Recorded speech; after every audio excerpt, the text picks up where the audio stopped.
조정식 의장이 취임 후 첫 번째 기자간담회를 열고 내년은 선거가 없는 해인 만큼 개헌에 적기다. 이 말은 틀린 말은 아니에요. 네. 그런데 기자 질문에 응답하는 과정에서 생긴 이슈가 오늘 아침 조간을 그야말로 도배질을 했습니다. 네. 그 영상 준비해놨는데요. 잠깐 보고 말씀 듣도록 하겠습니다.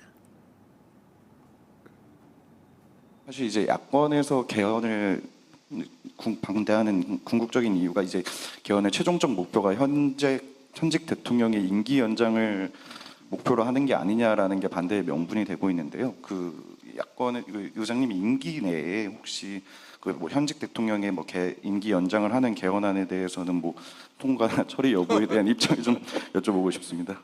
아이고 그 문제는 뭐 지금 그에 대한 뭐 이렇다 저렇고 얘기하는 게 시기상조 아닌가요? 그러니까 이게 권력구조 개편 관계에서 이 현직 대통령의 뭐 연임 개헌 문제 이런 등등은 그건 결국 주권자인 국민 여론과 국민의 선택의 문제라고 저는 생각을 해요. 그리고 또 그 여러 정치적 당사자들이 그거에 대해서 어떻게 합의하느냐 달린 문제겠죠.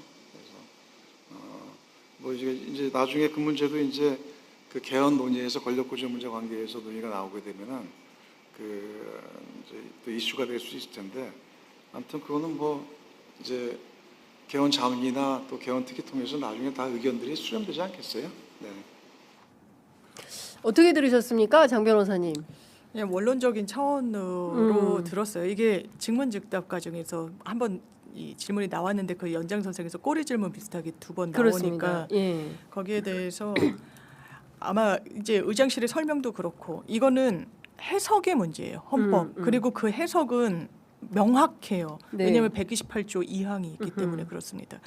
이 임기를 연장하거나 중임제로 개편했을 때는 그 당시의 대통령은 그 헌법 개정의 당사자가 될 수 없어요. 그건 너무 명시적으로. 왜냐하면 이게 그럼 내 임기 연장해 볼까라는 동의으로 작동할 수 있기 때문에 그렇죠. 헌법으로 방어막을 쳐놓은 거거든요. 그러니까 그런 걸 전제해서 거기에 대해서 흔들리지 않는다는 점에서 저 워딩을 들으면 대단히 원론적인 차원이다. 그런데 이제 보수 뭐 여러 일단 민주당의 우호적이지 않은 언론에서 지나치게 정치 공세화하면서 국민의힘이 거기에 올라타고 있다는 인상을 받습니다. 네. 기자 네, 우호적이지 않은 입장의 언론인으로 이야기하게 될 수밖에 없는 것 같은데 뭐 사실 민주당에 대한 우호적이지 않고 뭐 그리고 뭐 부우호적이고를 떠나가지고 저는 네. 조정식 의장의 어제 발언이 굉장히 문제라고 생각을 합니다. 왜냐하면 정확하게 현직 대통령에 대한 이야기에 대한 본인의 답에도 말이 있거든요. 그러니까 지금 헌법상에도 지금 현직 대통령은 부칙으로 불가능하다라는 게 명확하게 명시가 되어 있는데 이러한 이야기를 모르지 않을 텐데 왜 저 대답을 저렇게 했었을까? 일반론적으로 해설할 수 있는 말들을 하실 대답은 아닌 것 같고요. 그러니까 그렇기 때문에 지금이라도 빠르게 어젯밤 늦게는 유감 표명을 하긴 했습니다만은 사과를 정확하게 할 필요가 있어 보입니다. 그러니까 지금 본의 아닌 어떤 혼돈의 양상으로서 정말 그런 걸 꿈꾼 게 아니냐라는 식의 비판들을 굉장히 많이 받고 있잖아요. 네. 이제 그래서 정확하게 그것이 아니라고 지금 청와대 지금 정무수석 같은 경우에도 메시지를 내고 있는 것 같긴 한데요. 네. 그럼에도 불구하고 의장 자체가 이것은 말실수였고 그리고는 유감 정도가 아닌 더 큰 차원의 사과 표명을 하는 것이 이 문제를 좀 매조짓고 가는 것이지 그러지 않고서는 계속 혼돈이 있을 수밖에 없는 심각한 좀 메시지였다고 생각합니다. 네. 이 관련해서 저도 어제 이제 다각도로 이제 취재를 해봤는데요. 의장께서 일단 기본적으로 개헌에 적기는 맞는데 그러면은 개헌의 내용을 어떻게 가져갈 것인가에 대한 분명한 자기 판단과 자기 입장 이런 게 없었던 거 아니냐. 그러니까 이를테면 권력구조 개편까지 할 수 있으면 좋은데 거기까지 가면 너무나 이제 진도를 많이 나가는 거여서 지난번에 우원식 의장 같은 경우에는 이제 세 가지를 딱 명토 박아서 네. 이야기하고 정치적인 거는 뺀다. 비정치 쟁점 5.18이나 이런 이슈에 거였죠. 대해서만 네. 하자. 이제 그것도 안 됐던 거지 않습니까?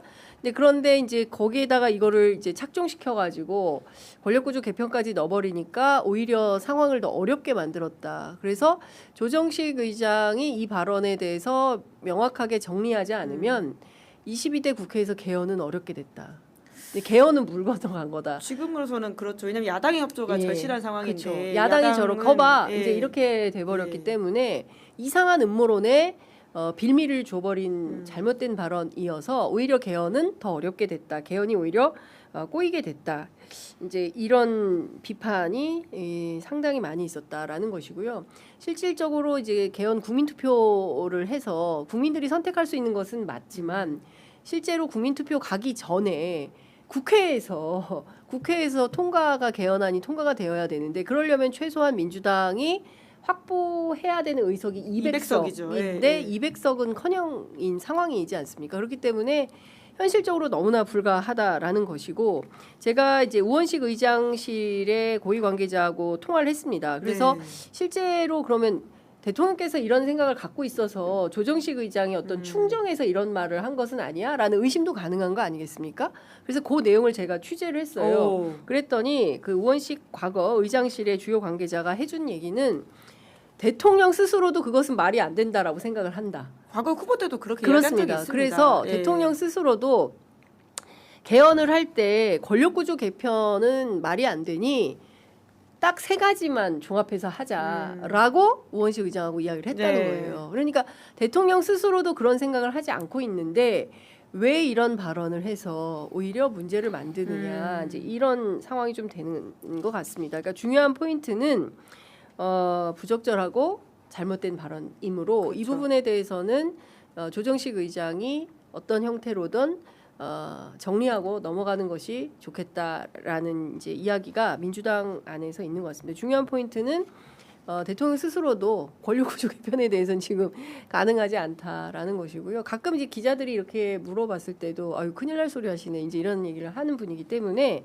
이것은 정말 그 잘못된 거다라는 이야기가 많이 나오는 것 같습니다.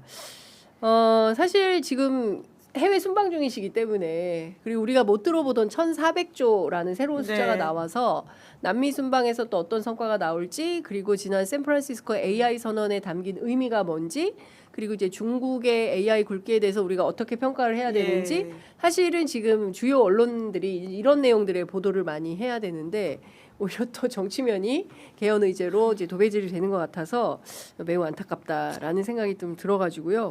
왜 이러는 거예요? 민주당. 저희 이제 잘 할 거 같아요. 땀삐질 막 이런 거 넣어줘야 될 것 같다. 여당은 어쩔 수 없이 계속 방어해야 되는 상황이긴 할 텐데 책임도 네. 무한 책임이죠. 뭐 맞아요. 사실 집권 네, 여당. 그렇습니다.